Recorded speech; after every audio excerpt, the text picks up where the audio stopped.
All right.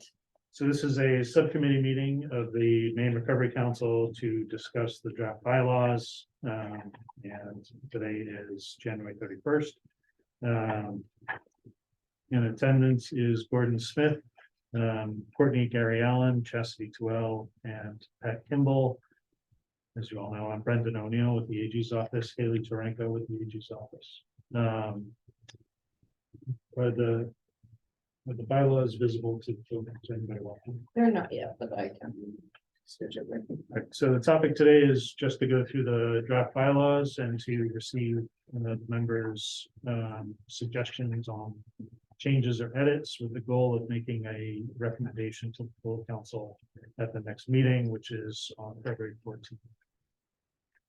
So I'll just start by going forward with the draft bylaws under Article 1. General category, any comments? No, hearing none. Article 2, any comments? Let me just go back to Article 1, make one comment that there are some places in the document where the council is referred to as corporation.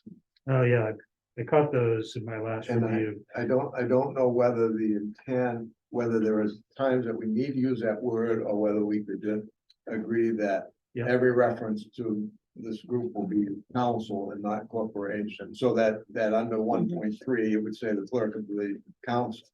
It should, all of those references should say council from my perspective. That was the intent. Okay, so those will be taken out. Yes, they'll be converted to council. Maybe they have been. Should I do that one? Yeah, yep. Go ahead, make that change. Thank you.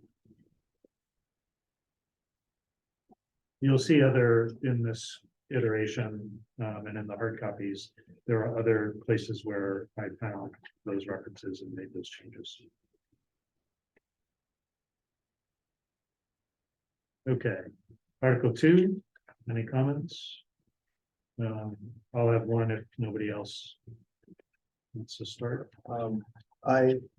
You have a blank there on section, are we on anything in Article 2? I'm looking at section 2.2. Yep.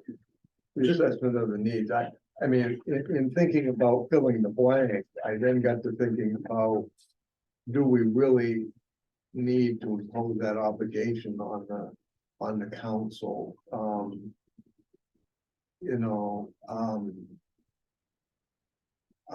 That's the question I raised. Do we really need that sentence?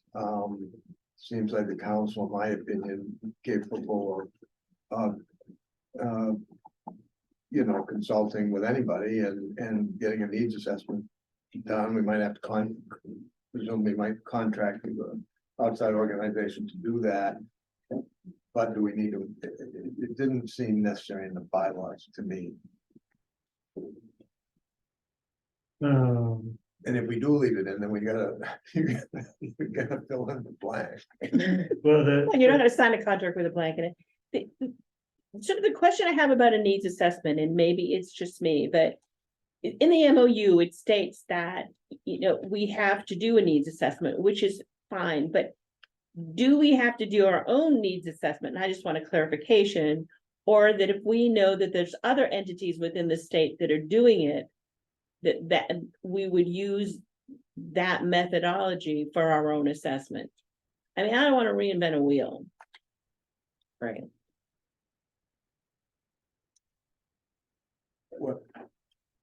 Well, I suggest that's an excellent point, and we do have a lot of needs assessments around.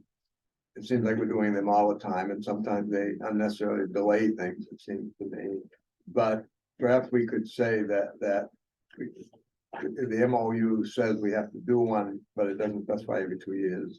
I don't recall that. it doesn't specify every 2 years. I mean, it's just that the council members' terms are every 2 years. Every 2 years. So the council can choose to do it annually or at some other interval if it wants to. Also, as part of the rationale behind that came from the Johns Hopkins document about the principles for use of funds from Mhm. opioid litigation. And there's a part of this that's about, I'm just trying to find it, about doing a needs assessment, and, you know, having it be a process where, you know, one potential difference between having a needs assessment that is already done by somebody else that the council considers, and there's different ways to incorporate this. The bottom line is, however, the council either does its own or incorporates an existing needs assessment. One of the proposed principles from Johns Hopkins is incorporate input and feedback about that needs assessment from entities that have direct experience with helping people with opioid use disorder or prevention or things like that. Incorporate input and feedback from people who are in the community, Mhm. who are affected by or who are using drugs or youth or things like that. So whether or not the council hires, you know, I don't think it needs to be quite so you know, specific as the council hiring somebody to go out and do a needs assessment and analyze data and things like that. The council can decide to, you know, use an existing needs assessment. And, you know, I think some decision has to be made on the timeliness of that. If it's from 2017, is that still relevant? You know, for example, does it look at just one facet of the opioid crisis? Like, you know, is it just analyzing Cumberland County, or is it just analyzing, you know, the federal dollars available? You know, are there other facets that the council ought to consider? So I think the council has flexibility around that point. As context, that blank is meant to prompt consideration of who, as I was talking about, like what members of the community, what members of the affected population, what member, like what parts, what geographic parts of the state, what, like who should the council, you know, collaborate with, consult with about the, you know, the needs assessment. You know, should it just be data people at the state, or should it be like, you know, and so on. Like a public hearing. The Yeah. sample that this, the bylaws, you know, it's not a secret that I looked very closely at the Maine Health Access Foundation's bylaws to do this.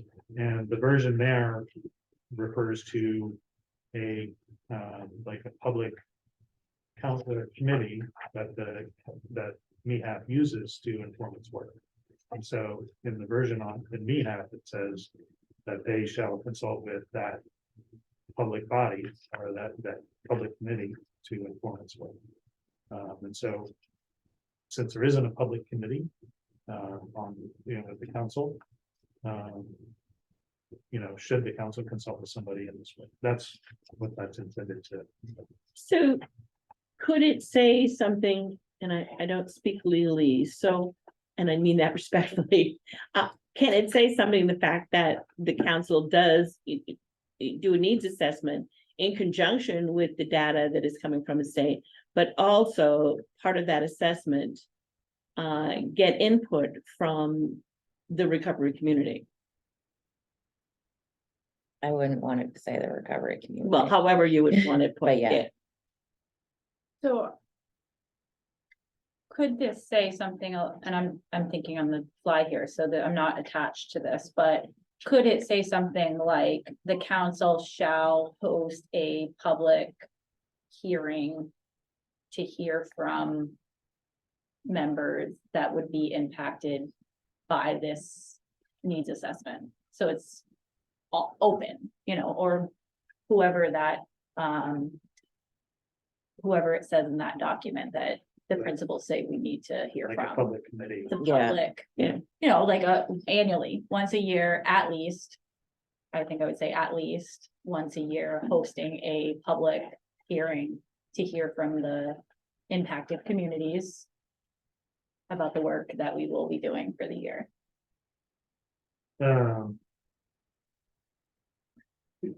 in general, I would suggest that that this paragraph, provide as much flexibility to the council as possible. So to capture that, what I might suggest is the council shall consult with stakeholders and the public.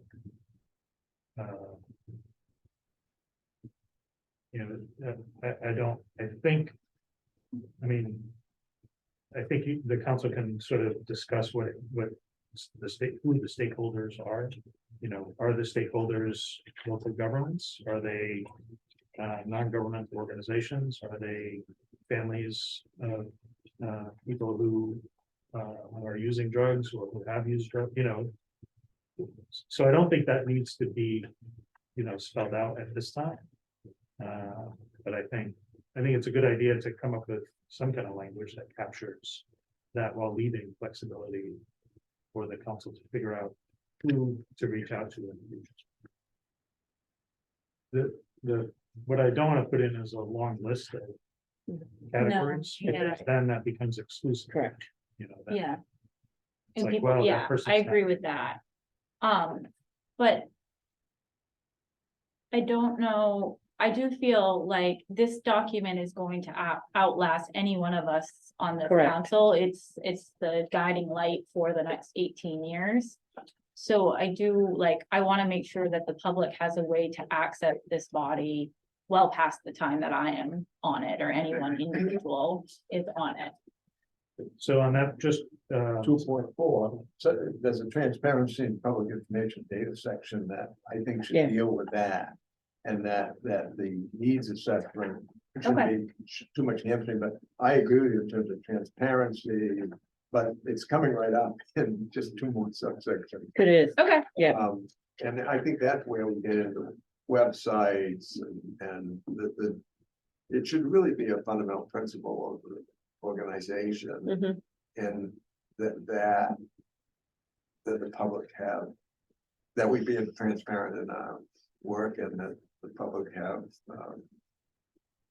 easy access. Yeah. to our work. By the way, these bylaws may not last the entire 18 years. They may only last as long as this group is part of the council, because the next group that's part of the council can change these entirely. Good point. But it could be, I think this is you're establishing a template that, could be the template that gets carried forward it has a persuasive effect. This is what the council's been operating on. Shouldn't we just do that kind of thing? Some future group can always change it.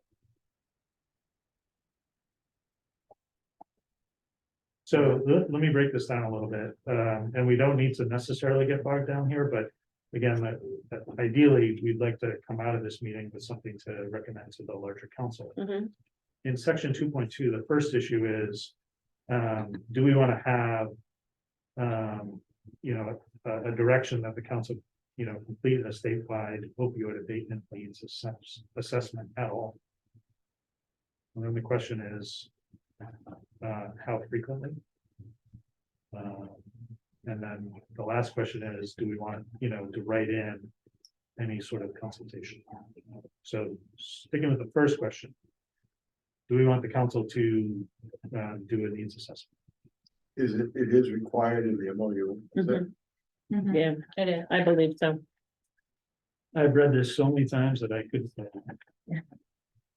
I'm pretty sure that is, It might be in the statute. but it doesn't, again, the assessment doesn't mean you can't Can't borrow. from others. And it doesn't, and you don't recall it, say what the frequency is.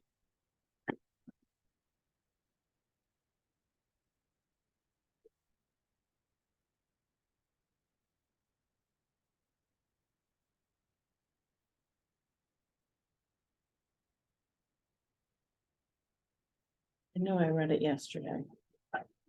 Where? Somewhere.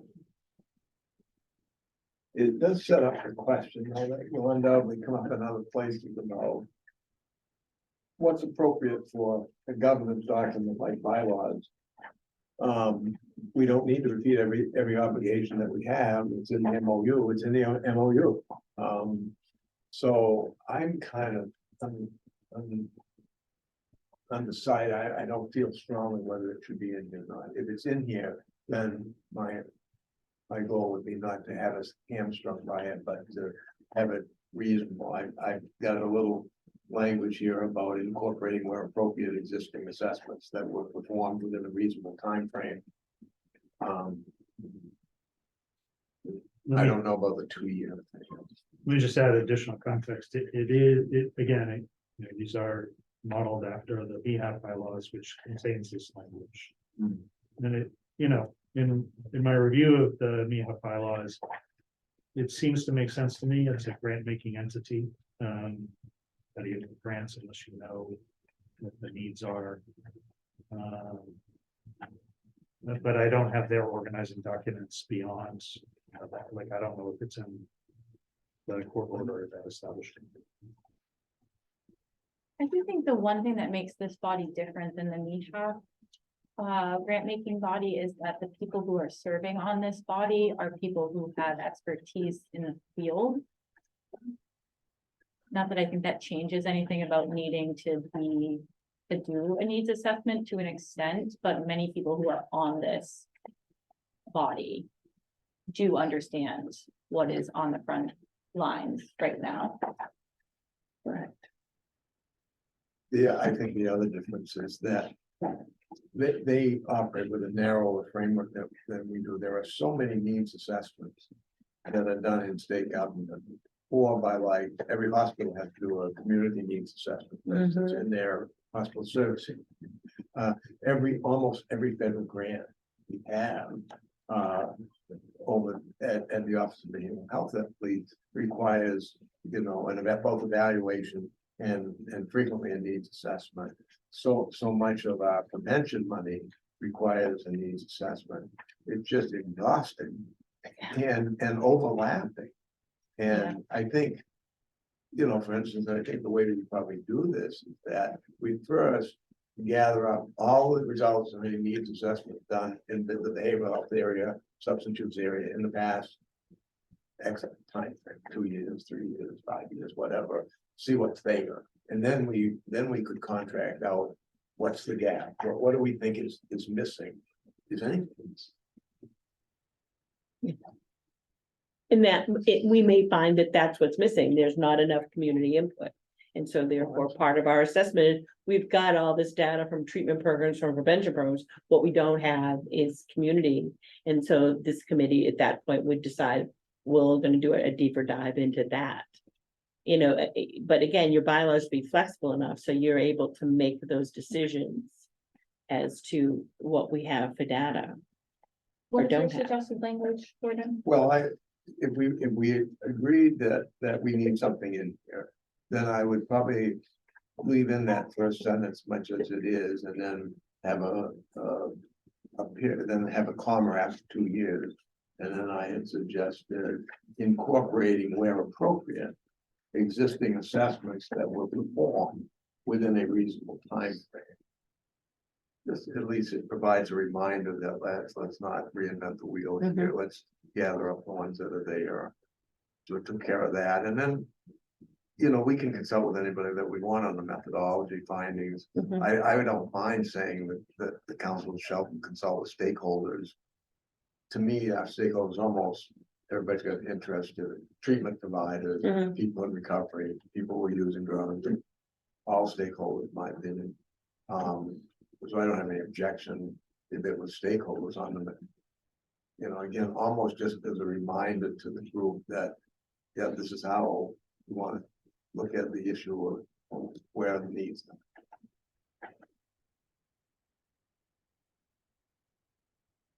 I'm comfortable with that. I don't know about anybody else. I would accept that. I would, I think we should keep the section. I think, Gordon, did you say get rid of no less frequently than every 2 years? Okay, so it Yeah, would, can it would read. you just direct your? So in order to determine the best use of the assets of the Maine Recovery Fund, the council shall complete a statewide opioid abatement needs assessment no less frequently than every 2 years comma, incorporating, comma, where appropriate, comma, a big comma, God, existing assessments that were performed within a reasonable time period.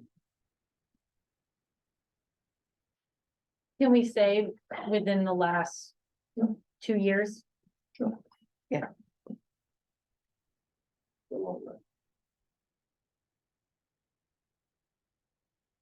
Period. Who's doing the heavy lifting? Oh, no, we're gonna keep that sentence. We're gonna Oh, keep that you're keeping sentence. that sentence? Just reverse. And you need a period at the end of 2 years and delete the period at the beginning. Where it also says 2 years, you need to delete a period. Yeah, that right there. Oh, Yep, sorry, I thought I had. I thought there was a comma there. There you go. yeah, and then, insert stakeholders. In the line. I would That way suggest the it's public. broad.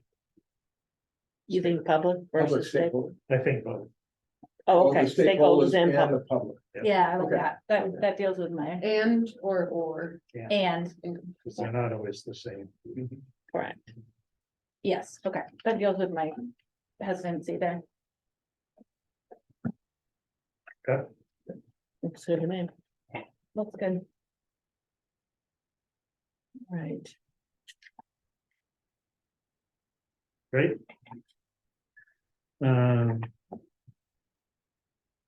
Any other comments before section 2.6? On 2.3. I don't know if this came out of me, but I didn't think it was good legal language to talk about straying beyond outside the bounds of the authority. This is directly in the, from the MOU. It uses the word, will not stray. It says. Should be shall no not stray. straying, Shall not no stray. straying, I'll not stray, Gordon. no straying. No straying outside the boundaries of your authority. Right in, It's not the illegal language that the Jesuits at Boston College Law School to prove of, but if it's in the MOU. section 3, Gordon, on page 3 under governance. I'm okay with it, but if nobody else objects, What would the legal language be, Gordon? I would just have said it shall not go outside bounds. Okay. Stray. It's okay with me.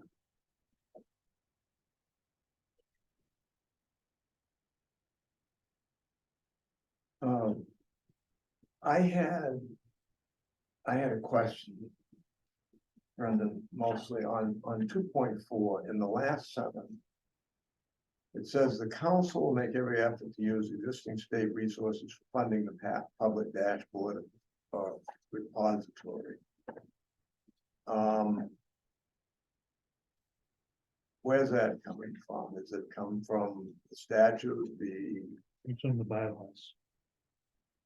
It says in the bylaws, under transparency, council shall develop a centralized public dashboard or other repository for publication of expenditure data from any party or regional council that receives recovery funds, and so on. Now, for the purposes of funding the centralized dashboard, the council shall make every effort to use existing state resources. where's that from? It's in the MOU. It's in the MOU. Okay, then I don't have any problem. I remember asking the same thing when I saw it, like, what was the intention there? And my understanding is like that the Attorney General office could use staff time instead of hiring somebody to do that. Is that was, I think the intention, I can't speak to what the intention is, but the way I read that is that to the extent the state has an existing dashboard, that the council should make every effort to piggyback on that. And, and that would require some collaboration and, talking with whatever agency or group that runs that dashboard to see if the council's data reporting can be part of that. And I think to some degree, it will likely, I guess, dovetail with the council's role in, helping municipalities collaborate and share and work together. So that, any expenditure or outcome or performance data that they have, might be able to be put on that public dashboard as well. But the goal of being, that being a centralized place where anybody in the state can figure out not just where the money is being spent locally, but what it's being spent on, and whether the money is, what effect the money is having. Whether it's council money or whether it's, a municipality spending the money or whether it's, somebody else. The idea was, if there's already a dashboard out there, how can we use that? Perfect. I can tell you that the problem with that we probably talked about in a couple meetings, but now I can think of at least 6 opioid dashboards that we have.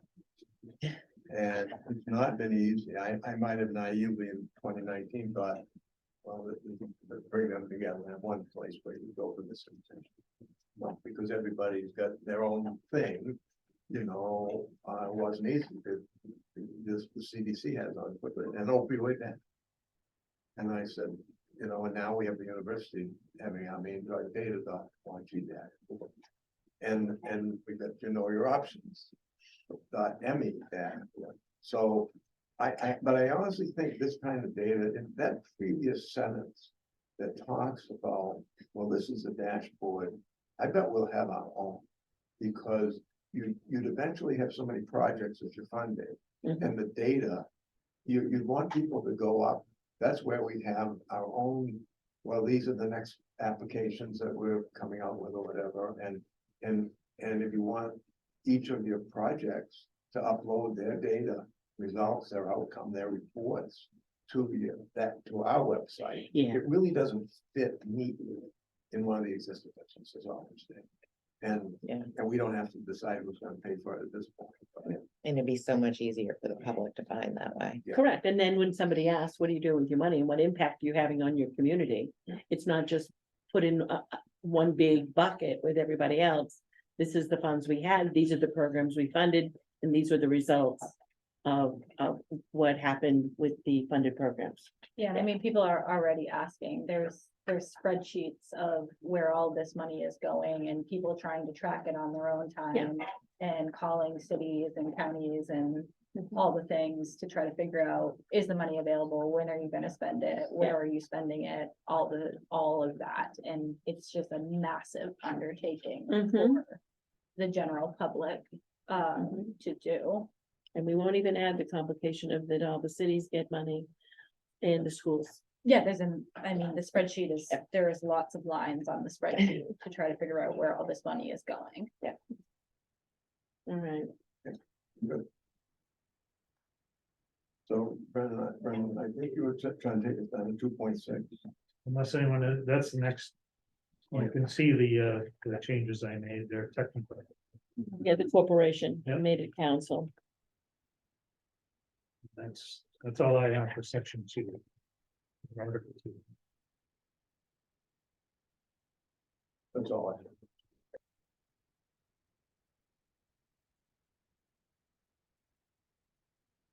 I don't want to rush anyone, so if I'm going too fast, speak up, but I'm ready to go into Article 3. No one's shy, we'll stop you. I'm fine. Okay. Article 4. Wait, Oh, sorry. Yeah. No, back to 3. Yep. On the compensation piece, is that where we would build in travel reimbursements for folks? Oh, yeah. Let's see. Councilman.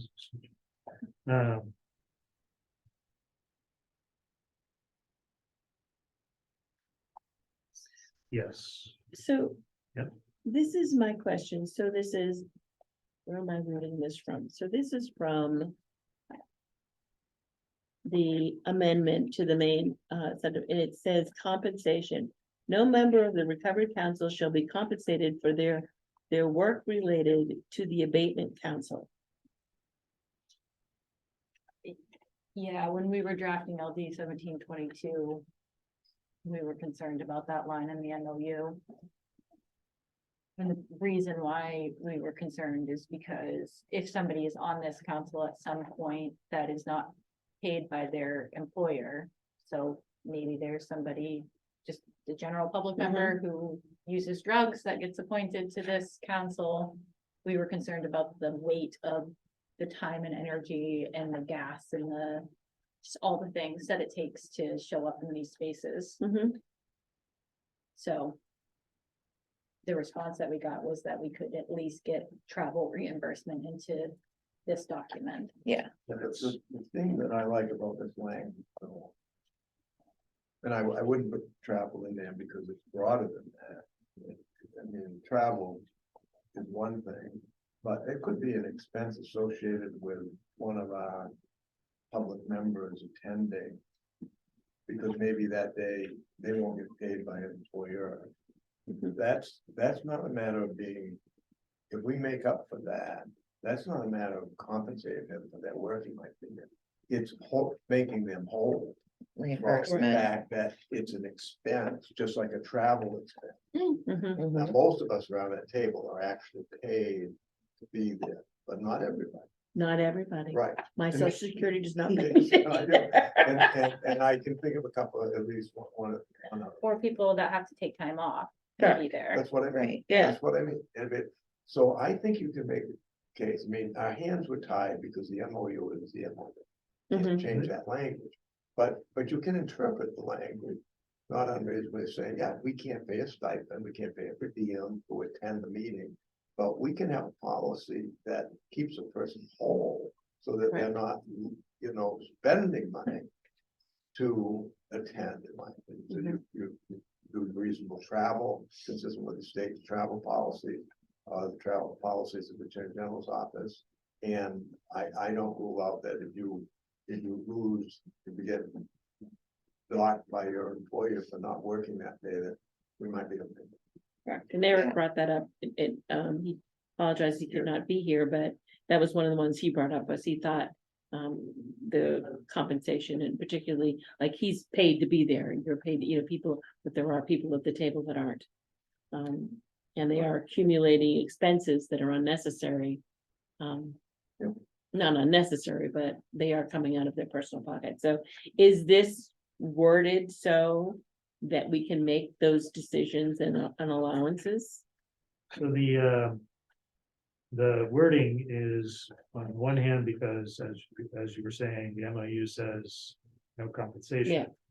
But also LD 1722 established that it sort of echoed that, and said there won't be compensation for council members, but the council members are authorized to receive expenses. So it Did we says, get that in there? Yeah. categorized as Yeah. expenses Good only win for me. Alicia. in the Alicia. listing of the council members. The compensation is expenses only. My understanding that the only way to get compensation is to apply for reimbursement for some, like an actual expense that you had out of pocket. Like gas, Yeah. meals. Childcare. Reasonable expenses.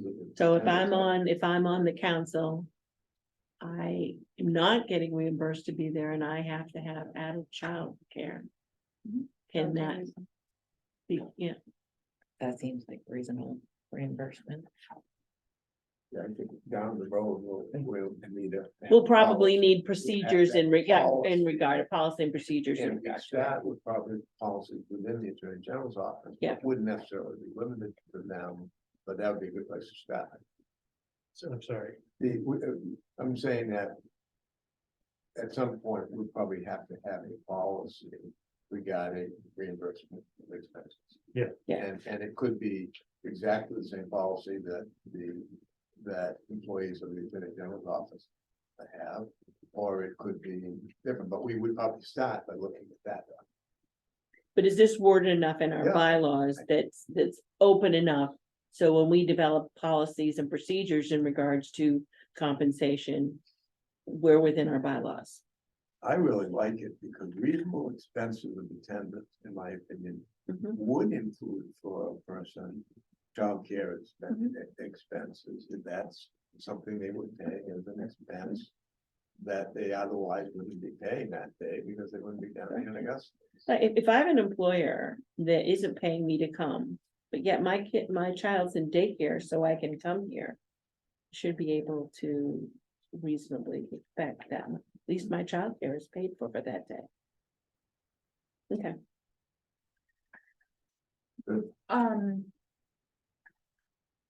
Not that I think this would happen, but I just wanted to like raise it, and I don't know how this has ever been dealt with before on councils or appointed positions, but is there ever like a recall clause? For if you're appointed, hypothetically, I'm appointed by the Attorney General, something happens, the Attorney General that does not want me on the council anymore for whatever reason, does he have the power to recall me as a council member? I think the bylaws wouldn't be the place for that. That would be, that would be interpreting this, either the statute or the MOU that creates the authority to appoint the first place. Okay. So. Yeah, that's where we would look for that. Kind of want to stay away from hypotheticals. That's fine. Until like, it presents itself. well, because it's interesting, again, I don't want to get complicated, but. Certain people are appointed by the president of the Senate, isn't there, or whatever, and that could switch. So is the original, say I'm the president of the Senate and I appoint Courtney. Now I'm no longer the president of the Senate and I'm, Well, our terms are tied to their terms. but are they, But no, Presumably. because I was appointed by Speaker Becto and now I think. it's Speaker Talbot Ross. But like it would be. I'm going in the weeds, That is- I'm going in the weeds too much, but yeah. I might have just opened Yeah. the Pandora's box. Well, it's the same thing with the commission. With the commission, Substance Abuse Commission. I mean, they're appointed. And depending on who's the governor and who's where, those positions switch around. All right,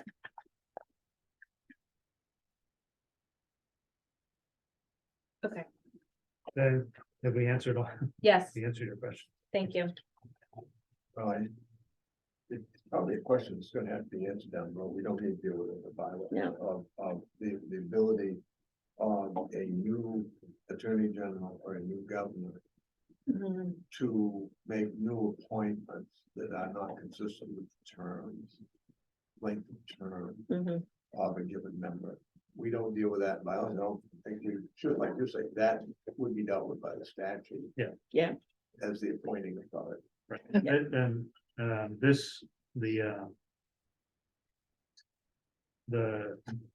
think it's the statute that has information about, how long a term lasts if somebody is appointed into a vacancy. Which is why it's not in here. Yeah. Well, there is, under 3.3 vacancies, in the event of a vacancy, the clerk Right, should that's give right, written notice of the vacancy to the appointing authority right, of and that then, member as soon as reasonably practical. yeah, and then the statute states that the vacancy must be filled in the manner of the original appointment for the remainder of the term. Yeah. And then that counts as one term for that person. So I didn't include that. Just a point of clarity, what is it purposely not in here about who appoints who, because it's in the statute and in the MOU? That's right. I don't know that there's a reason not to include it in here, but because it's already laid out in the statute and the MOU, I didn't include it in here, knowing that, that these bylaws and the council doesn't have the authority to change that. Oh, that makes sense. Okay, got it. So,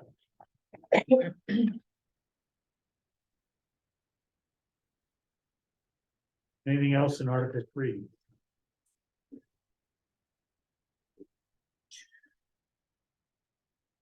Article 4, meetings.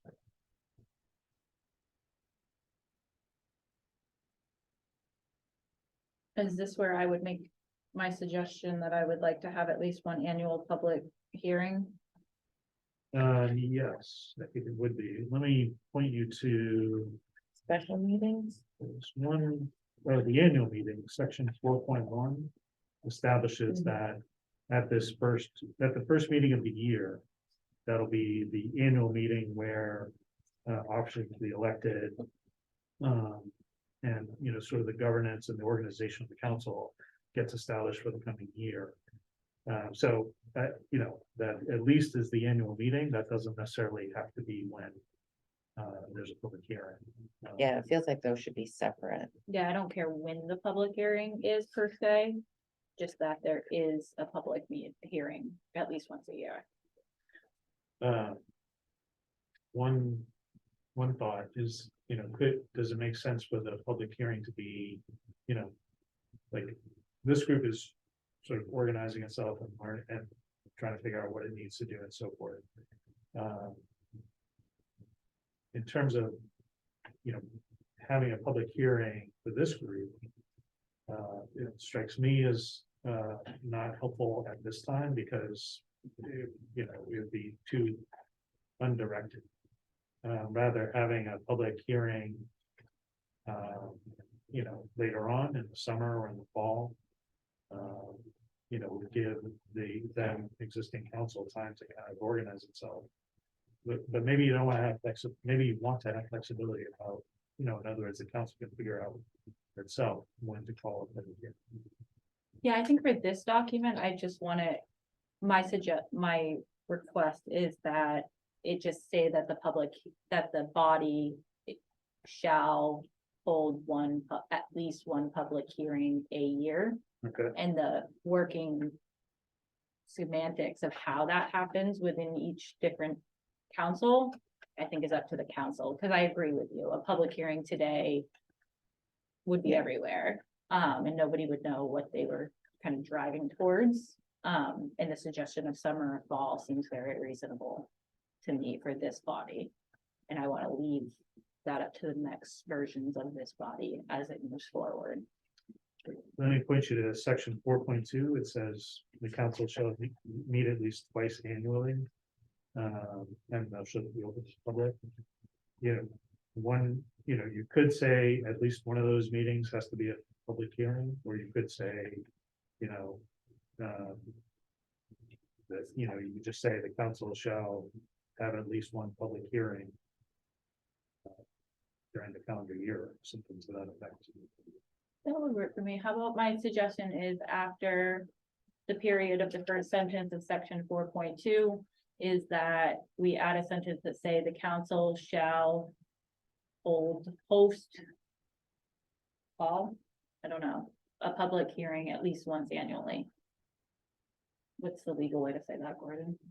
Well, the problem I'm having it,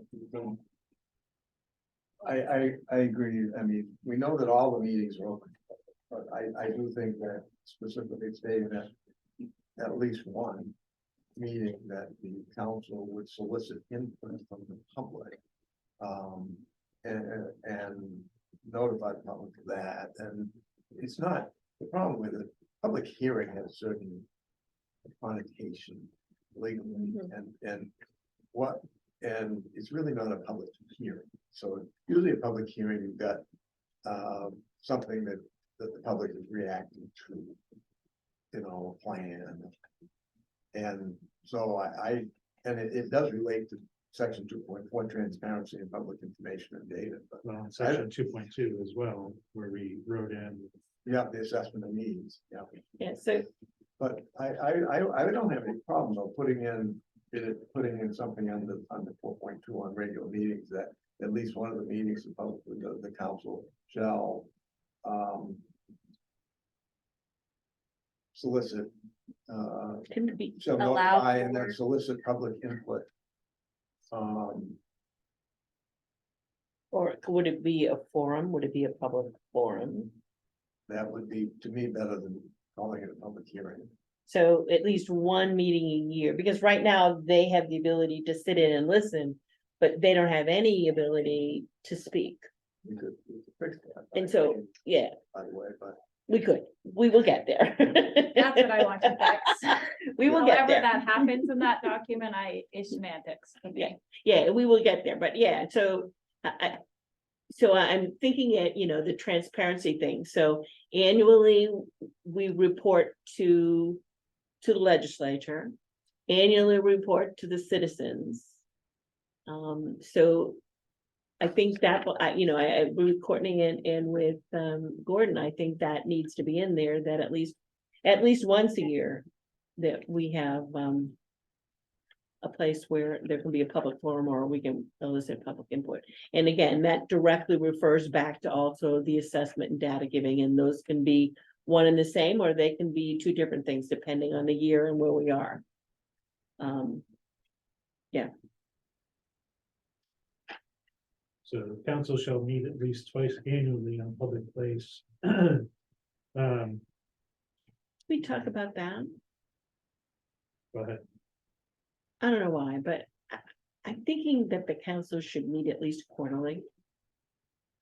Rather than twice a year. So this is an Monthly, example. but Well, I do, but Right. that's like at least. But I think that's Bi-weekly? more for, that's. This like, is a for us long term of starting a out, document, we yeah. definitely do, but going forward, they So won't. I'm just thinking quarterly versus. I mean, I'm consistent, say for instance, we become this well-oiled machine and we're getting it. I still think only meeting twice a year doesn't give the committee real continuity in any way. You just sort of, oh yeah, here we are, I think if we meet at least quarterly after we get this whole thing organized out, that at least gives us a chance to meet.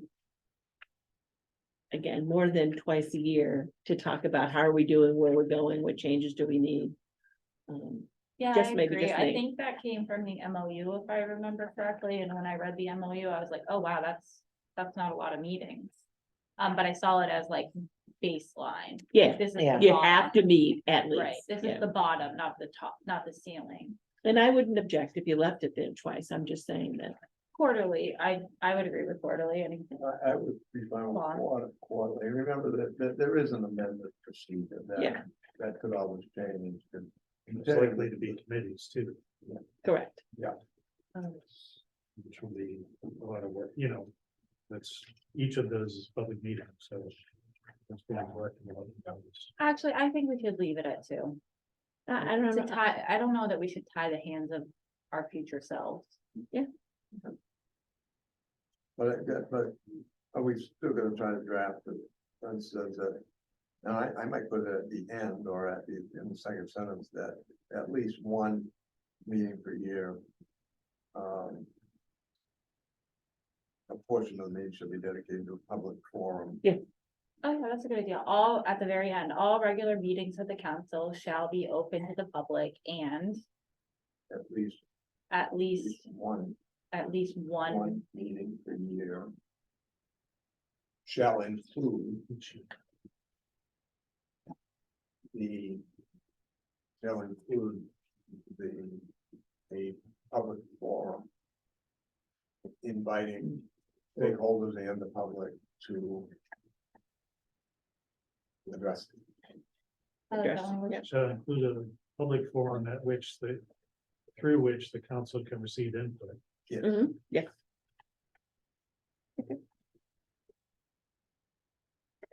From Stakeholders and the public. Love it. Great job. Then can you, Haley, couple as council? So.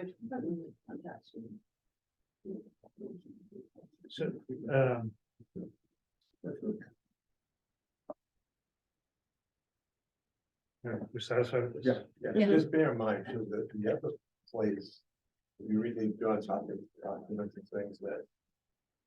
There's a lot of state bodies that at the end of each meeting, there are 10 minutes set aside Mhm. for comments from the public. Yeah.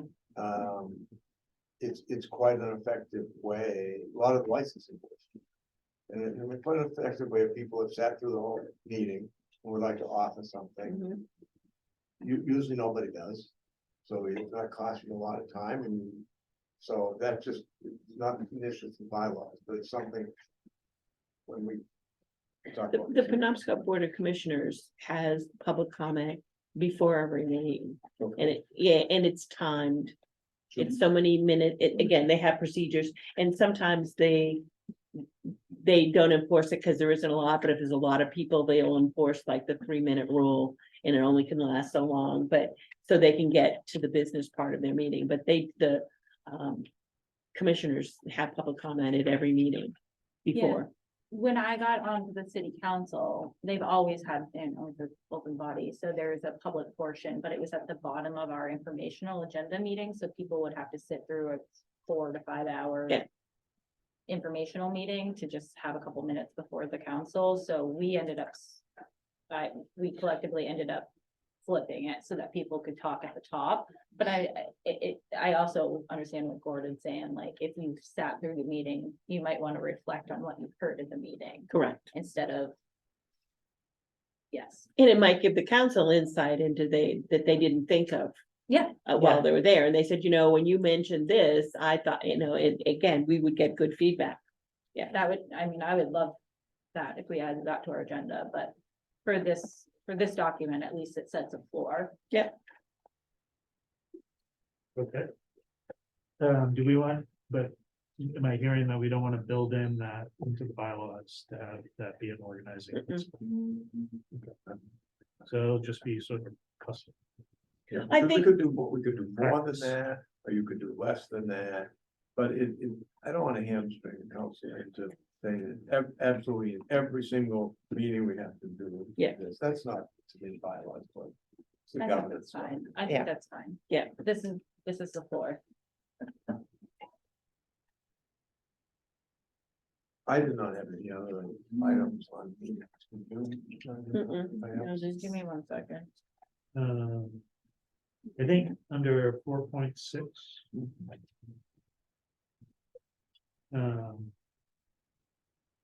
Just want to point out that, this was written to try to capture the council's obligations under FOA to notify the right people and the right places in the council's work. Captured here is members of the general public, stakeholders, and self-interested people. Self-interested is the wrong way to put it. People who have identified themselves to the council as being interested in the council's work. On that last one, that last group, we've got the sign up process on the council's website. If you're an interested party, you can sign up for automated emails of the meetings. But the first two categories, the way we in our office, in the AG's office, have been sort of carrying out that obligation to get notice. Again, it's got to be statewide because that's the council's jurisdiction, and trying to reach the public and potential stakeholders. Right now, we're previously when we were meeting in the legislature's rooms, that put the council's meeting on the legislative calendar, and we paid for notices in the legal section of certain papers in the state and put it on the NPVN community calendar. And we put up a Facebook post. It's not entirely clear to me how effective any of these are at reaching the interested general public and interested stakeholders. So I would like to request that if the council has, or any individual members have suggestions on ways to disseminate the council's activities, that is sort of a regular process, like what, for example, when I send out our public notice and put it up on the website, I send an email to the council members saying, feel free to distribute on your network. That is sort of an informal way of going about it. If there's a more formal way that we can have a process to ensure that we reach the general public and stakeholders, we're going to be, always interested in improving that process to ensure that we get, the notice out to the right people. Involving the public and stakeholders comes up throughout this document. And so if there's a better way, we'd like to get input on how to better get the word out to folks who, might be interested. So I don't have any changes to make here. I just want to highlight that that's going to be an ongoing issue for the council. Yeah. I mean, I think there's always the grassroots network of moving information that we all collectively do, but I think Gordon has the best email list in the entire state of people who might Leave it to Gordon. That- It does. Ad Care has the best, Yeah. 'Cause they- the list that- from the opiate summit, I think Right, is the see, best that's- email that's list in the Ad entire Care's state. List, I mean, I maybe have some proprietary interest in it, but because they've collected every email address for anybody that's attended a webinar, a monthly, or our 4 summits, which, so now you're talking. That little survey we did on the plant went to 10,000. I mean, I don't know if So- 10,000 people need to get each meeting notice of the recovery council. Well, we could always send an email to that list inviting them to sign up for those, because I can't sign people up just off the list. I have to say, like, I have this person's consent to sign them up for those Yeah. automatic emails, so we would just have to invite them to To sign sign- up to for sign automatic themselves up, emails, yeah, right. without signing. There's this number of ways that we could. Inform on them. I mean, it's like when we have our monthly webinar. Mhm. I mean, this is something people really interested in. There's not many places where there's money. And they know that there's one place where there isn't, so we can do much better at that. We should Everyone We is should have interested. discussion Yeah. on that when we needed to. It's not just about this here section of notice of meetings, so Right. it's relevant there, but if we're going to seek public input on. Treatment. option. Or the needs assessment, or, the public hearing, or, just need to be able to make sure that we're reaching. Okay, But thank you for bringing it up, because it's super helpful to know that even the grassroots movement of the information is a good thing. So if we're like forwarding to our list when we get it and whatnot. and I think about the fact that, again, the council's got a statewide jurisdiction. I've highlighted that, counties and certain cities and certain towns get their own chunk of change. And so there's those entities are eligible to receive money from the council, depending on the council's priorities. There's also plenty of jurisdictions that didn't get money directly that could be, and, arguably might be targets of the council's activities as well. Those folks ought to know about the council's work. So there's all different levels of and kinds of stakeholders. I think we're using sort of a blunt instrument right now, but it's what we have. So to the extent we can prove that.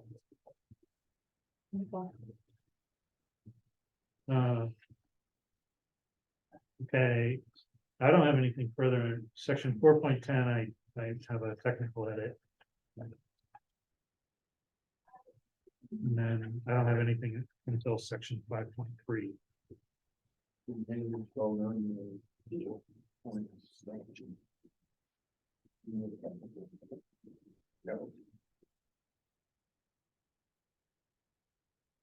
Is voting in here somewhere? Because we had a, Voting, like that's Yeah. manner of action, right? yeah, Mhm. Because we were just having like so many questions about how we vote. 4.7. Yeah, and that comes out of the MOU. Yeah.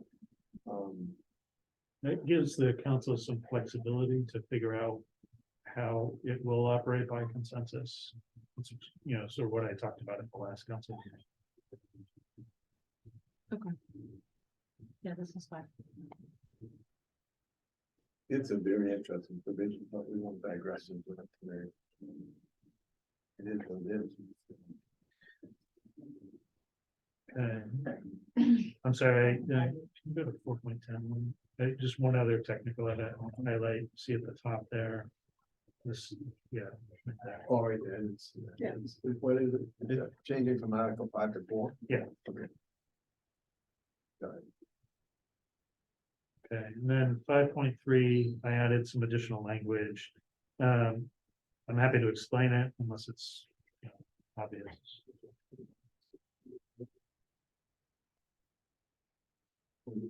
Yeah, no, that makes sense.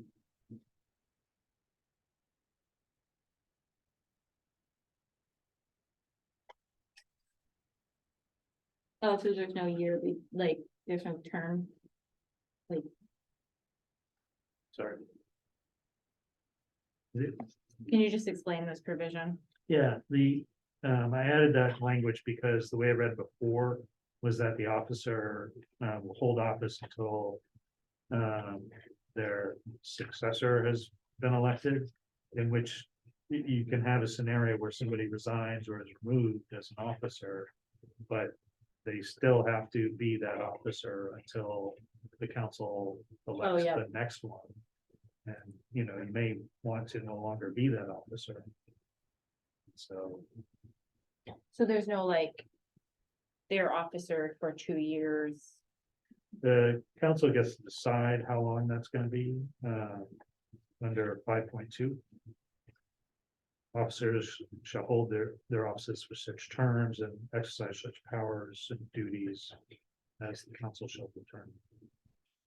But it isn't, seems to contemplate, but 4.1 on the annual meeting contemplates. Yeah. An annual Yearly. election of office. yeah, that's what I was So just it gonna seems say. to me that. We still, it looks to me like a reading of the whole document, it anticipates an annual election of office. So you have a 1-year Mhm. term. Now, what we don't deal with is, well, can you run for reelection? We don't limit what this other language, 5.3 does, it allows the council to say that, but you can only serve 2 terms, 1 term, 5 terms. Or say that would be under 5.2. For such terms. Yeah. As sometimes determined from time to time by the council. I had understood that language. It's possible, Gordon, you could read it that way. I see that. I had sort of thought of it as, if the council wanted to at some point determine that its officers. Have terms that are shorter than a year. It gives the council some flexibility to change. Or you could have an officer who is different from. Because in 5.1 it says, and such other officers as the council may from time to time designate. So the council has some flexibility to determine that an officer exists for, a shorter period of time than a year. But also, it would be fine to, amend or strike that language. I think the officer should serve for a year. And then be reappointed or reelected by the body every January at the annual meeting. Mhm. And if some reason an officer has to resign or step down, then I would assume they would serve the remainder of the term. Like, for instance, say in June, an officer quit. And so the council would then elect a new officer, but they would only serve until the Yeah. annual meeting. Yeah. And then they would go, so that would be the only reason there'd be a shorter term than a year if someone, for some reason, had to step Yeah. down. Yes, that's how I would see it. And there'd be no term limits, at least at this point. I mean, the term limits are the terms of, You're Limits that term we offer. limited as a member of the council. Yeah. So, But not but an officer's term. I mean, we're not saying that you can only serve one term. As an officer. correct. Is there interest in term limits? Not in my opinion, not at this. how long are our terms? You can serve as long as what, 6 years? I think it's for Four. Four, I think it's 4. council 2 member years. serves for 2 years and can be reappointed one time. For one more time, so 4 years in total. I think so. Yeah, terms, the recovery council shall establish within 90 days. Members may serve no more than 2 consecutive 2-year terms for a total of 4 consecutive years. Or we could do it, the legislature does, and not serve for a year. I mean, Well, you could. it It says does that say it can. consecutive. Yeah, it does say consecutive, You can't, at least you can't flip bodies. correct, you just say, yeah. I'm not overly attached to term limits. Well, I mean, there might be a time for, it, but it seems premature when we've only had two meetings. And we don't really know yet how arduous it's gonna be to serve as the chair Correct. or as the secretary of the treasurer. Let's give it a time and see how. Yeah, and I mean, the body always has the choice Right. once a year. Right. Can you go to 5.2?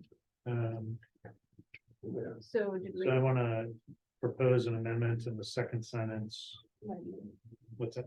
5.2, so if you put the cursor, such officers shall hold their offices until the next annual meeting. Instead of. Oh, that's such That's a good terms. idea. Yeah, that's actually makes sense.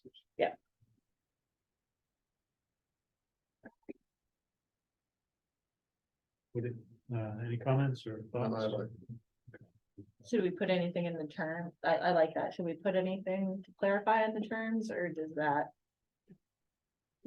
Just mention what I they're- mean, you could be explicit, well. Assuming the annual meeting is, by the way, that should be kind of. Annual meeting. Should be capitalized. I mean, the annual meeting is the first meeting of the year, Mhm. so that happens whenever, and then. The next annual meeting could be a year and a half, so I don't want to say that the term is 1 year. So, I never did ask, is our year considered January to December?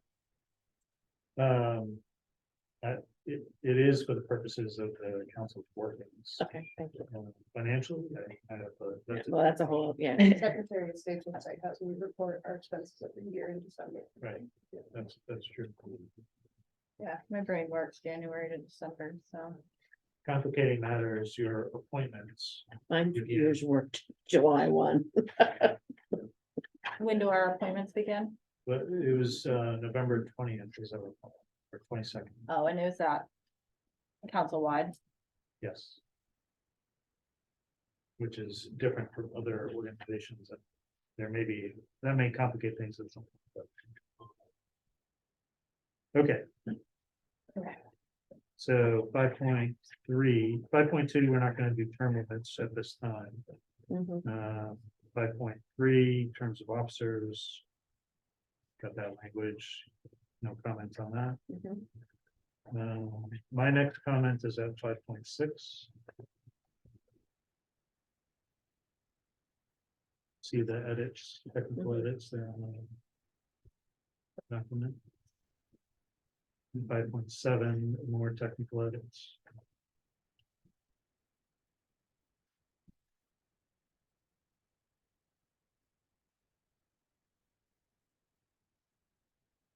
Article 6, I made a bunch of edits to the first language, what do you call it? Well, I'm trying to say, it's the section headers. Yeah, because you went from 5 to 7. Yeah, there's some numbering things happening here because the conflicts of interest section Correct, it's not here. is not Yeah. in. And, we were thinking that should be a separate conversation. I've got some additional work to do on that. So it's not ready for this meeting. So this would be the bylaws without The conflict of interest. The biggest question I had on the committees was I was a bit confused as to whether or not committees of the council could in fact include non-members of the council. It's clear in 7.4 that the intent would seem to be yes, because it says in that committee, at least members representing the interests of stakeholders in the work of the council, and at least 2 members, not capitalized, who are stakeholders in the work of the council. So that seemed to suggest that on that particular committee, it was intended that have non-members, but that's an odd one because that's a governance committee. I would think, I don't have a strong feeling about it, but we absolutely need to clarify. Which should that ever be? And if so, on which committees? And who gets, because it's just much different if you're going outside the 15 people. And I think there's reasons to do that, occasionally. So let me jump in and say two things before the larger question of whether there should be committee members with people from outside the council. In this renumbered 6.4, that second reference to at least 2 members, that's a typo on my part. Member should be capitalized. What I intended here was whether the council wanted to determine that a certain minimum number of members of the governance committee be the seats taken up by council members who represent certain stakeholders in the council's. It was not your intent to go outside of 15. No. Having said that, the second thing that I would say is that, again, these bylaws are modeled after the MIHAF bylaws, which do have a committee of outside stakeholders and members of the public to advise MIHAF in its work.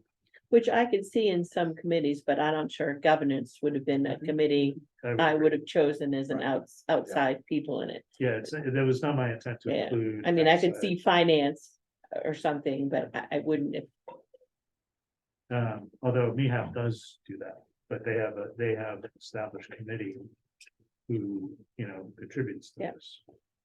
I think at least initially, I probably wouldn't go outside of 15. But another thing you could do in the interest of input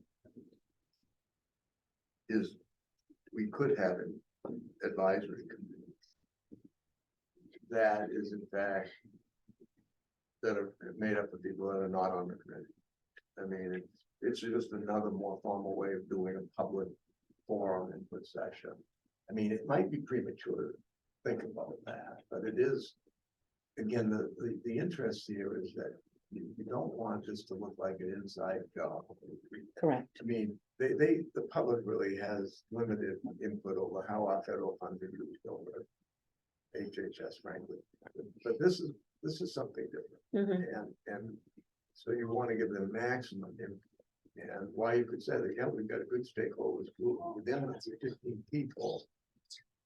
The idea of an advisory council or an advisory committee, I mean, it's just something. Yeah, for me, when I think of it as we move on with our work and get more of an understanding of where we are and get more organized, I can see an advisory council being important, particularly where Maine is such a large geographic state. And even having advisory groups that meet, again, in different regions kind of thing, to be able to get statewide input, because it's hard. But I'm not sure we're at that point. I mean, I even look at the committees and I think, oh, where do we do that? But that's sort of what goes in my head when you say it. I like the idea, not sure where we are with that, but I do, again, it's about transparency. About where we are with that. When you decide, when we collectively decide here that we're comfortable with 7.1 through 7.6, that those are the right committees and the language, then I'll bring it up again under 7.7. And what I might suggest is that we make clear that the council could in the future, that ability to designate additional committees also, or council members, also includes the ability to establish an advisory committee in which non-members of the committee could participate, rather than trying to draft it, figure it out whether we even want it or not. At least then nobody would argue that could we do it? Could we in the future have an advisory?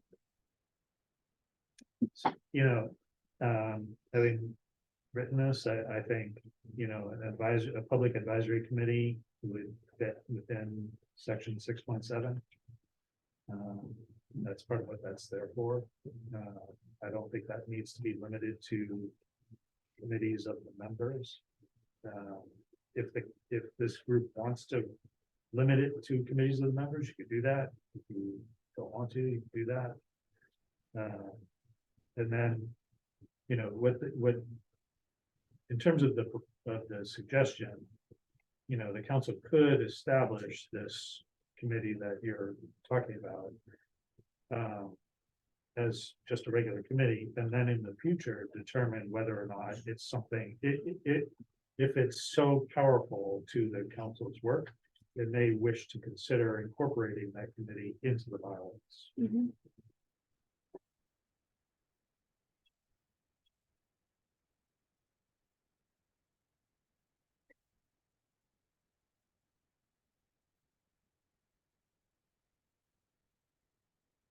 And when you're ready to move on, let me just address some of the other things here. Just real quick, the governance committee, the finance committee, the program and grants committee.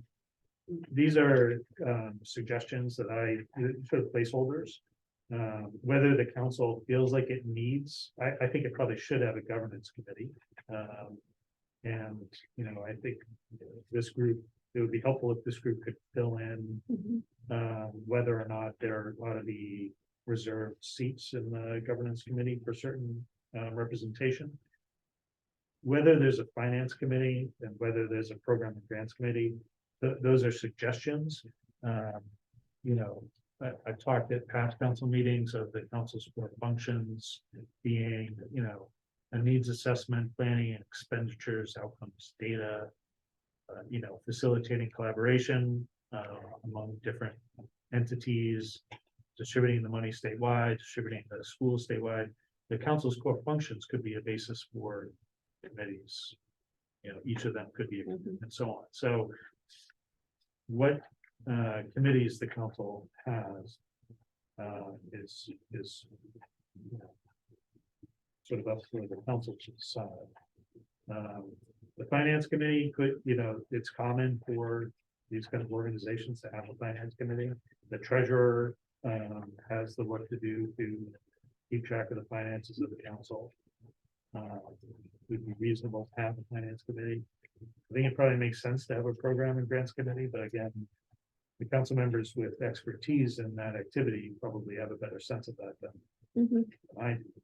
And so I've got, these are placeholders that aren't meant to be cast in stone in any way.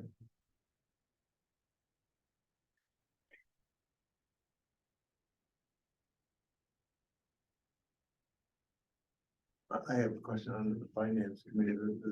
Maybe it's been correct. Maybe we can move on. There's a reference there to Chief chief Executive executive officer. Officer. Yeah, that's a holdover.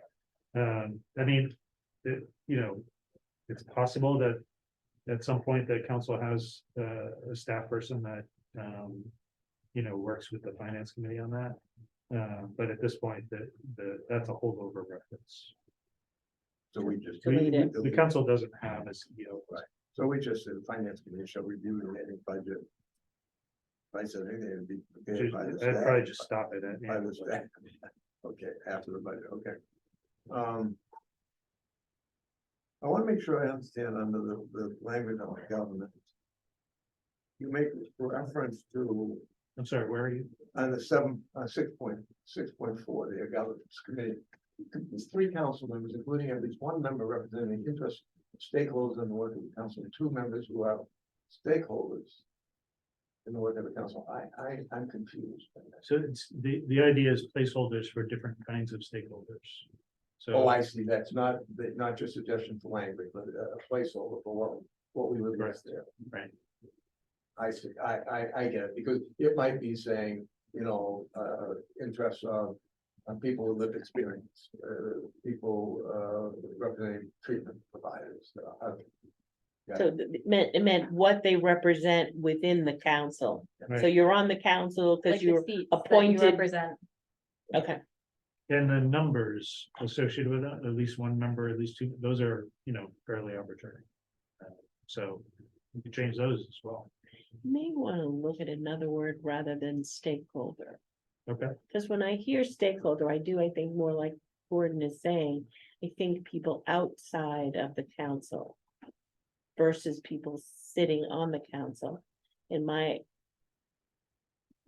reference to governance is usually about, when I think of other boards I sit on, the governance committee usually is not one of those committees you have outside people other than, it's usually the people that look at the bylaws or look at policies and procedures and make recommendations, maybe even a new slate of officers, those kinds of things. And so, So when I look at this, I see like you're asking us, of the 15 people who are appointed to the council, are there 3 particular viewpoints that are important to have on the governance committee?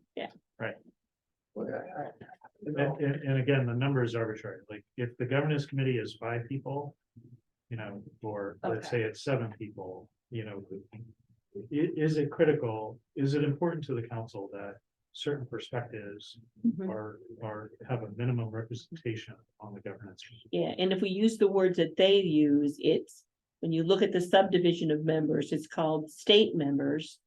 For people that are appointed by the state, and then public members from the Attorney General. So again, I think if you use maybe those terms rather than stakeholders, but I do think, for me, you don't want everybody on that governance committee that been appointed by the governor or by the speaker and the president of the Senate. You want those 3 people to come from So 3 there's 3 different types of appointees Yeah. on this body, right? 4. 4.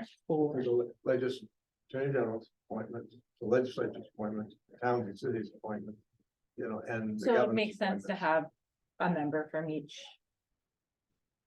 pillar of the appointees, right? Yeah. But it gets a little more specific, I think, within those classes. For example, the appointees by the cities and counties, there's no requirement for any criteria. Whereas. Versus some people were asked to choose, like, you want a healthcare professional, or you want Yeah. someone who has They lived will have experience, you want someone who, Medical. yeah, harm like reduction, has, Like so there was lots. the Yeah. statute uses language like a representative of 1722.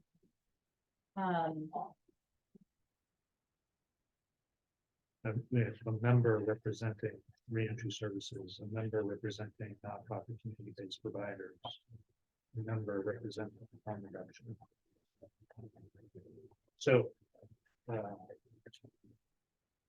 I really have misgivings about it, I'll be honest with you.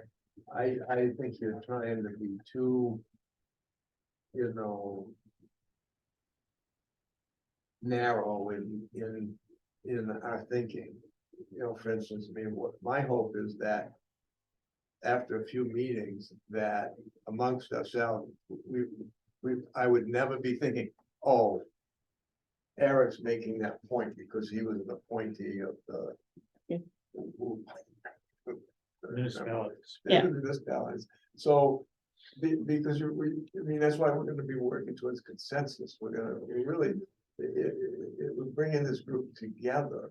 And I think that's, I would go a different direction in. And number one, I think that the governance committee ought to be, include at least some of the officers. If not all of them. And that they would then, and I'd also like, when they bring in the slate of nominees, I'd like to include maybe the thought that they would have to propose at least 2 nominees for each position. Just a thought. Yep. Um, You guys can discuss. what do you- Okay, Well, I think I agree. Well, I agree with you to an extent, Gordon. I think that That's a stat. the here we go. I like the idea of the 2 appointees. I think that's a phenomenal idea. Why I think it's important to have a delineated member is to ensure that the reality is that we all have different things that we bring to the table, which collectively makes our council stronger and better. And I'm not saying that each of us have a lens that we're only representing, Eric's representing the municipalities. Like, I don't think that that is true. And I don't see myself at the table only representing the recovery community, or Chastity representing folks who use drugs because she's in the harm reduction. But I do think that we have to be clear that we do have different stakes in this conversation. And so we should ensure that there are the representation of all of our communities within the committee that's electing our leadership. Does that make sense? I don't know. Yeah, Yeah. and another way to do it, I mean, would be to in fact say exactly that. And you don't have to put a number to it, but you can state that that's the intent of this committee. That it be comprised of the different. Can't think of the word that would go with it, but Diverse. yeah, Well, and you can do it again in directing them when they prepare and submit their recommendation. well, That they take into consideration. did I the- read the it somewhere? The diverse interests of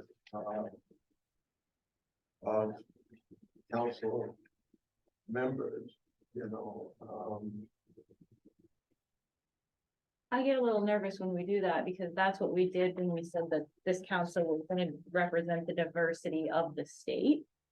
And we ended up with one person of color and nobody who represents the Indigenous community or is Indigenous. So I think I've learned my lesson the hard way, that unless we say what we mean, then sometimes, and I do not believe this to be intentional, but the biases that we all hold as folks don't come to play in the reality of what happens.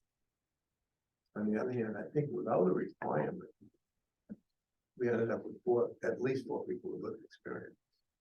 That's in the document. We did that in very intentionally in 1722. It's interesting, okay, so here's another thing, so according to this, the chair appoints the committees. No, but it's with the approval of the council. Yeah, Goes with on the to approval say- of the council, so so to the me, chair makes up the committees, and then the Yeah. committee then approves the slate of who they appoint. And also, if you put all the leadership on the committee that appoints the people to be in leadership, aren't you like stacking the deck to like appoint themselves again?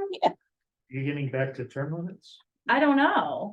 Well, I do serve on And a this couple isn't about non, anybody at the table. I like you all. I I just do like, I have serve- a thing about. and I'm trying to think how the Yeah, trust bylaws, so issue. the Trust United issues, Way, Trust issues. the chair. Gives a slate of committees every year. But I have to look in the bylaws, but usually people volunteer. So if you're the chair of, for instance, the United Way I'm on. You volunteer to say, oh, I want to be on the community impact, whatever. The chair then brings that slate of people to the full board and they vote on that. That they don't really make that determination of, but they may, again, if they're responsible, they may say, Gordon, I need someone for the treasurer's committee. Would you be willing to serve on the treasurer? So there's a sort of unwritten rule that you ask people before you put them on there, Yeah. and then it's approved. But yeah, it does sound a little, yeah, stagnant. Yeah. I don't know. Okay, Well, we've got a strong, I think, idea that on that second sentence, that the governance committee would be, it's being directed to have at least two, to nominate at least, to prepare a slate, at least two Mhm. nominees for each office. We're still a little in doubt as to how to phrase that first sentence in terms of who should be on the governance committee. And So I you're do- gonna prepare a slate, wait, and now I need to think this all the way through. You're gonna prepare a slate for 4 offices. With at least 2 people for each office, so that's 8. So more than half of the council will be up for election for each I don't year. think we can do it by who elected who, because like like the governor only got 2 elections, so that would mean that those 2 people are always. Mm. Like on that slate. So in terms of, wait, we're talking about electing the office, the governance committee puts forth the slate of officers at the annual meeting. Is that what we're talking about? Yes, that's what I was.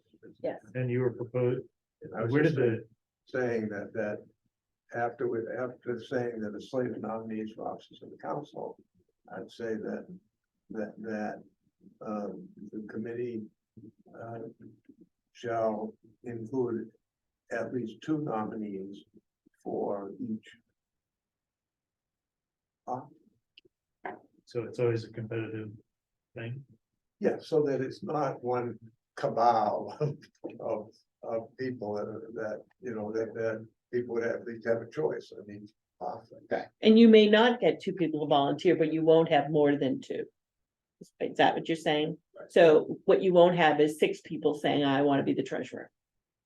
And then have to vote on 6 people, because you're never going to get a consensus if you have more than, How would you handle, so a minimum of 2 per position? And if you have a position and there's only 1 person willing, Are we saying minimum of 2 or maximum of 2? say, maximum of 2. You said minimum. Oh, Yeah, I don't care what the maximum is, if 3 people want to run for treasurer, go for it. but if you have a situation where there's only 1. I mean, I acknowledge that with 15 people. You know. Maybe this falls apart because. There's only 1 person willing to, and the consensus, I don't remember, think- is 3/4 of the voting body. 3/5, 3/5. which is 11. it might be better Did I to go simply. nuts? And I don't want to have 15 rounds, so. It might be better to encourage them encourage them to solicit as broad as Correct, possible. Correct. It's part of the, yeah, For nominees for these committees, because we also could have 3 executive committee members at large. So Mhm. you're almost suggesting, if we do that, that 7 out of 15 would be almost officers. We have 4 officers and 3 Yeah, yeah. executive committees at large. And then that's nothing wrong with that. Yeah. But. Well, we gotta.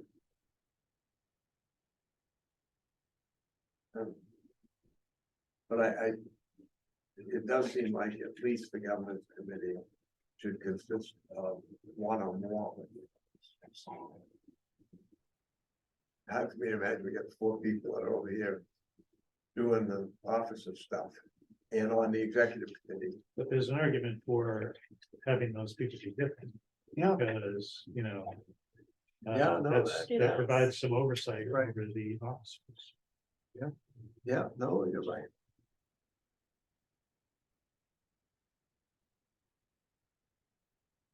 And I mean. And can the people who are on the governance committee nominate themselves to be officers? sure. We haven't prohibited, Okay. anyway.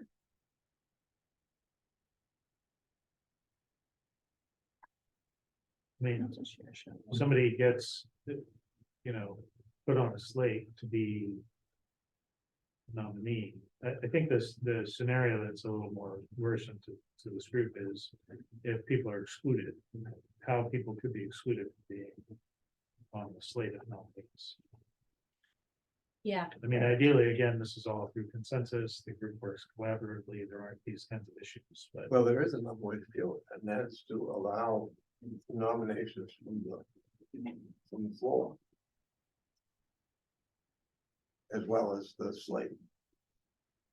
Then why do we have a governance committee that makes the slate? Well, because many people around that table would defer to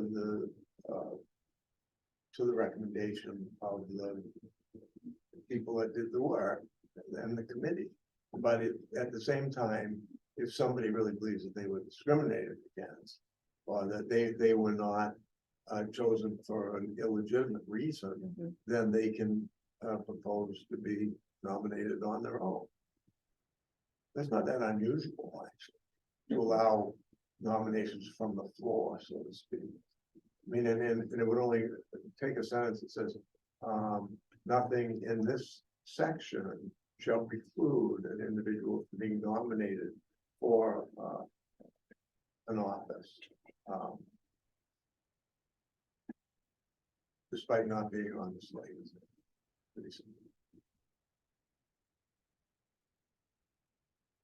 Oh. I mean, I think that's quite a good thing, because then again, if somebody really thinks they're getting this.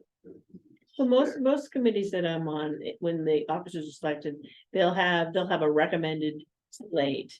And they will say, but we will take nominations, Additional nominations. we'll take additional nominations at the meeting. So there might have been a governance committee that came up with a slate, but I would have to look at the bylaws. But it's a regular practice to say, are there any nominations from the table? Yeah, I mean, I think that that's fine. I will just say for the record that if somebody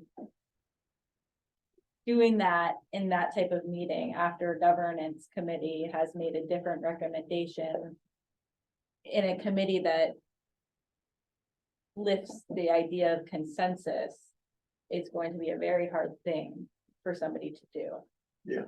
Because of the pressure that the body has given to consensus. So we can do it, but I'm not sure that we're actually creating more space for people to do those things. So. And the ideal piece would be that we wouldn't get there, but Yes, we all know that we don't live in an ideal world. Remember that the governance committee is going to be appointed by the chair, but with the approval of the council. Correct. So, I think we might be able to get off this problem in that first sentence and just, I mean, I'd be willing to take it to the council with just the governance commission. It's just be comprised of 3 council members, period. And then go on to talk about their recommendations for the slate of nominees, and not try to further parse who's represented amongst those committees, because we're all gonna be able to vote on the committees, and it, like I say, I think it complicates things. And like I say, I really like to think that all 15 of us believe, yeah, we all have our spots, but we really all, I think, aspire to the greater good and to be representing, really the people of the state, and trying to help people that are struggling with substance abuse. Whether you were appointed by any of the 4 appointing authorities. I guess I'll propose that. You're proposing strike the language after members. Yeah, and then I'd probably,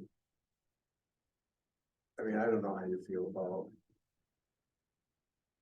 And right, and then on the second sentence, I would not forget about 2 nominees, but I would put in that at the end that nothing in the section shall preclude an individual from being nominated for an office despite not being on the slate. You can probably improve on that. I would Would that- also That's suggest, clear. I would also, suggest whether it's, necessary. If the language is not in there, and the provision is silent on whether a member can be on the nominees. Is there any notion that we'd be governed by Robert, that by default we'd be using Robert in the order or some standard parliamentary procedure that we need to go and look to see whether in such an instance there is a ability to be nominated for this long. How the council handles parliamentary issues, and those kind of governance things, I think it's really up to all of you. But isn't that more, and I may be mistaken, more procedural than it would be bylaws? Like, these are bylaws, but we really don't have a procedure into how someone would nominate somebody. So wouldn't that be a procedural piece versus in a bylaw piece? Yeah, but then we ought to Yeah. have a reference to a standard. Correct, procedural- exactly, and in that, yeah, procedural, like guidance. correct, and we could even state the committee is going to use Robert's rules of order, again. But those would be, and again, I could be mistaken, wouldn't those be in a procedure for the board versus a I'd be bylaw? okay, if I knew that we were gonna make a reference to a standard, procedural, guidelines, orders, if you will, then I would agree, we don't need to put in the idea of a nomination from the floor, because they would normally be permitted. Just made more work for ourselves, so They now would have, normally be permitted by Robert's rules. of order, Correct. please. And that just gets us off 7.7. Again, we may have to have the whole discussion all over again from the 15 of us again. Mhm. But I don't want to delete the stuff after the comma. I think that it is important to make sure that there is a clear representation of the people that we want on this committee. then you And got my a name. suggestion you gotta is- name my of suggestion interest that gotta is- be represented. My suggestion is that it's people impacted, the governance committee shall be comprised of at least. It can be 4 committee council members, including at least one person. Impacted by substance use, whether that's one of the 4 people on the council, myself or Chastity or Bruce or Miles. A person representing cities and towns. A person representing state entities, whether that's the people appointed by the governor and someone representing Freeman. I think that comprises all stakeholders into 4 buckets. Well, you're probably gonna wanna make clear that first one. I mean, I consider people impacted by substance use disorders as affected family members as well. That's So fine. there would be any number of people who may not have lived experience themselves, but who have a family member or have otherwise been impacted by substance use disorder. Okay, so person with lived, Experience, if that's what you want, instead of a person just impacted, not just impacted, you know. person with lived experience of substance use, a person representing cities and towns. A person representing state entities and a person representing treatment. Representing state entities. I'm trying to find a word for like, Or you could just say a person, that one of the appointees of the Attorney General or the governor, okay, that's fine. because I think, I mean, at The least. we Attorney get- General one would overlap with the sort of represented. I think, because didn't all of the people who appointed stuff appoint people who are a mix of harm reduction, Yeah. lived experience, and professional interest or something like that? Yeah, I mean, to make it super simple, we could say an appointee from. The Attorney General, appointee from the President of the Senate, appointee from the Speaker of the House, and an appointee of. The governor. The only problem is that gives some people a better, because that would mean you're always gonna have Gordon or Ben on that committee, because they're the only 2 people appointed by the governor. Versus like the AG appointed 4 people, so it's gonna give some people like a higher chance of being on the committee. 3, I thought. I thought somebody only got 2 people. I'm You know, pretty the sure it's governor got 2, but. Yeah. I think the Attorney General Governor had has 3. The Oh, yeah, sorry. Towns and cities Had got 4, 4, yeah. and the legislature had 6 Yeah, when they got done. so it gives everyone a weird chance of being on. Can't you say it in some sort of general way? I think just So- don't do it by appointing, do somebody with your lived experience, somebody representing prevention or healthcare, however you. I put it at the said beginning, but- person with lived experience, someone representing cities and towns. I was trying to find a way to say Gordon without saying Gordon. And then, also somebody representing the treatment industry. So maybe someone with a professional interest, someone with lived experience, and somebody who represents harm. So why is this committee, and I'm just throwing it out there, And not on different the from executive- every other committee? Not on the executive. committee, but In the executive, so if you look at all the committees, it isn't the intent to always be well-rounded, which Okay. means, again, so I hear what you're saying, but I wonder why this one would be different from the other ones. Wouldn't that be a general statement that the hope of every committee would represent, would make up a representation of, I don't know how to put it, but is it just the governance committee? Isn't it in all the work that we do? That's a good valid point. That's a very valid point. So let me pull that back and maybe say under section 6.1.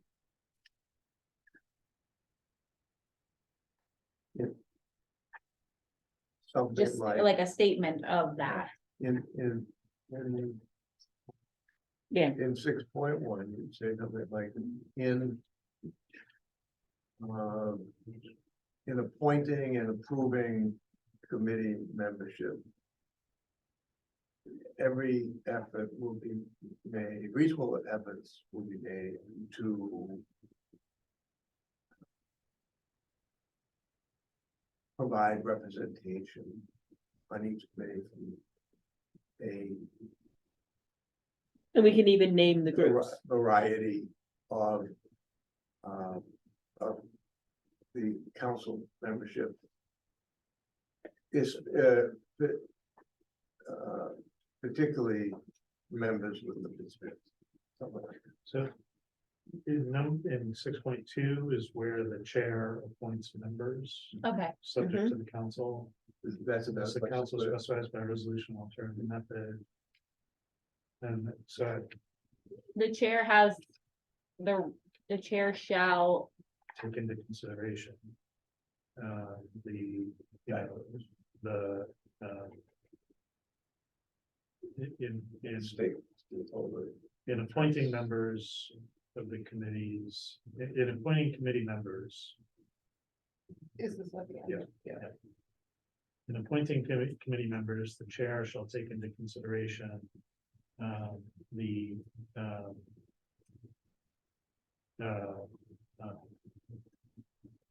the diverse interests represented in the council. That feels a little, I don't know if that's, it feels a It's little close too high enough. level. Yeah, that's fine. but I think that's the point. We want to be able to know that when appointing committees, there should be a rounded view. It shouldn't all be just one. Does that sufficiently get to the sort of impacted populations? Mhm. So I think And so is that in addition to striking the language after the comma here? I would-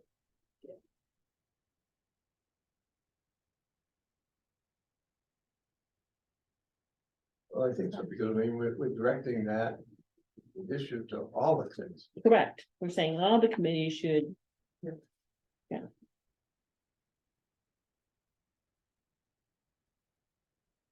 we- And did we decide to just leave it up to the floor? Like, you can do it because it says you can't, you can nominate people because it doesn't say you can't. Yeah, and I think one of the things we'll do, I think we're talking about that in our own procedures, if we say we're gonna use, for instance, Robert's rules, in Robert's rules, that's allowed. We'll confirm that, but I think. I think it is. Okay. All right. One suggestion I had for a technical addition that I don't think that does what you've all just talked about is in that sentence after the strike through. The governance committee shall, and I would add, solicit from the council, comma, prepare. Okay. Did you want the governance to reach out to all members Correct. of the council? Yeah.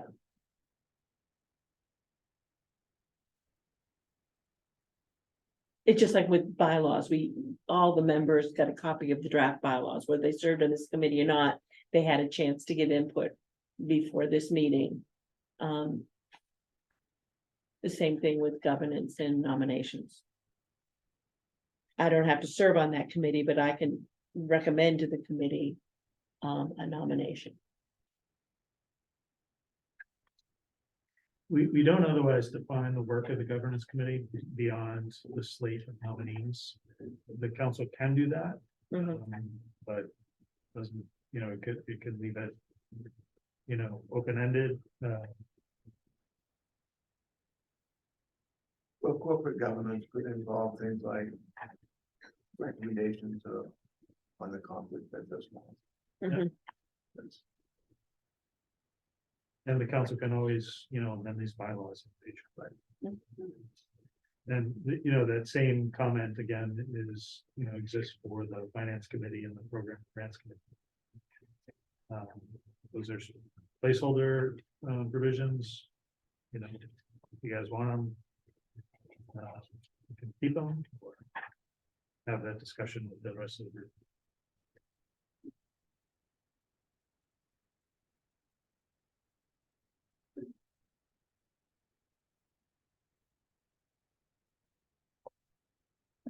Any other comment on this article?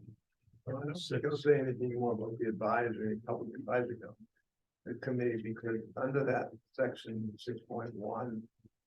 These are the standing committees, and we say that in addition to standing committees, the council may establish such committees as it deems appropriate to assist and recommend in the management function. So if we decide that we want to have a public advisory committee It's there. without, and we don't include non-members from being on that committee, Mhm. we'll just leave it at that. Okay. Last article 8. that is Article 7 is reserved for. Again, just some technical edits from me.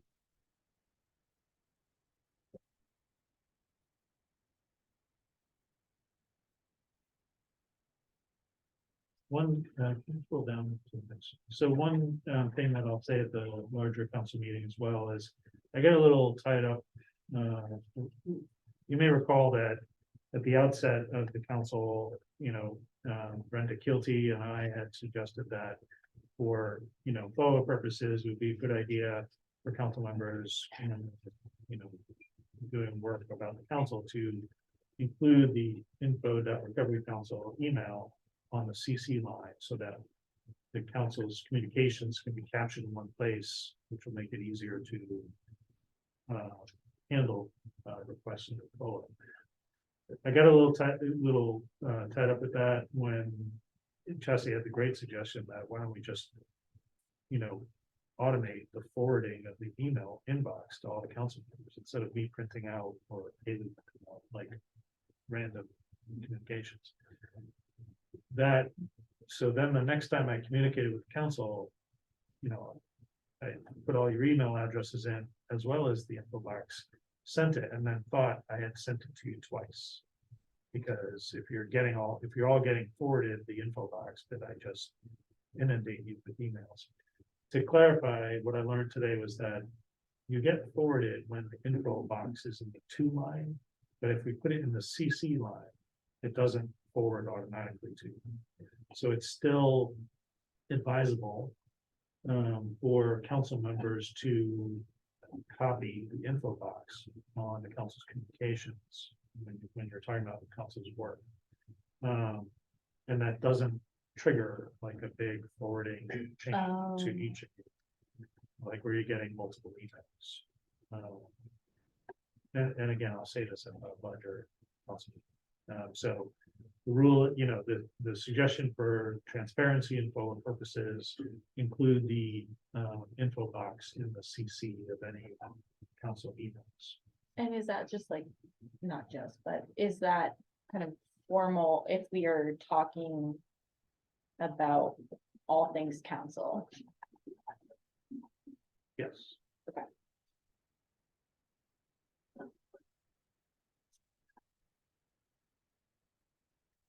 It's kind of belt and suspenders for, you know, to comply with FOA, to have this written out in the bylaws. It's a way of demonstrating that the council, you know, is attentive to FOA and taking its obligations, you know, seriously on that front.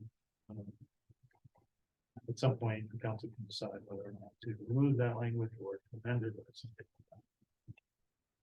I think it's fine. I know I don't want another email box. No, Right. no, I have. That's all I have. So, Is there so, an official statement? Are they giving official statements?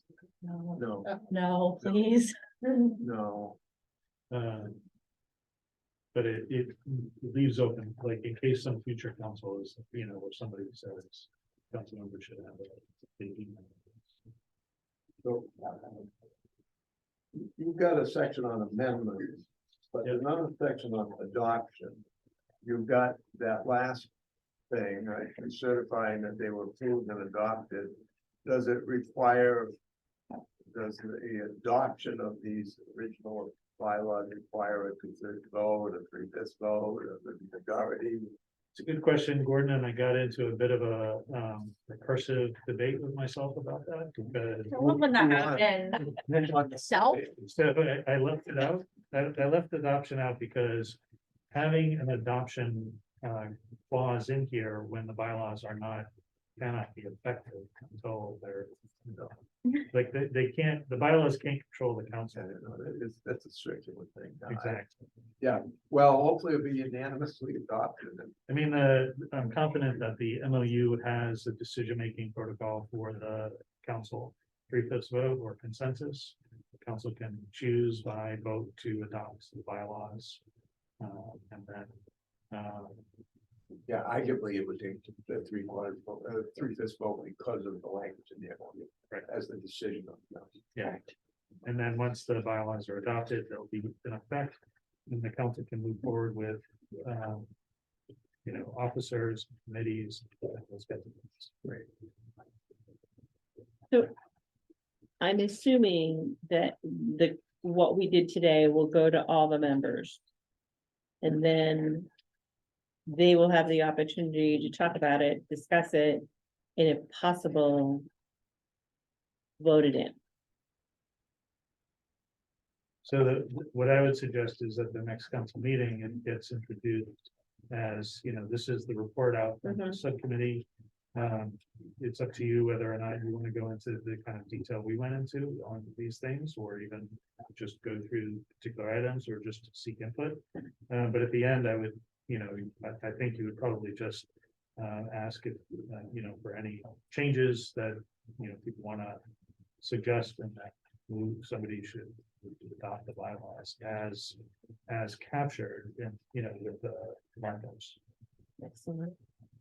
I think that, you know, I think that we'd probably ask you to do a 5-minute review of the document and our decisions, any major ones that you want to point out.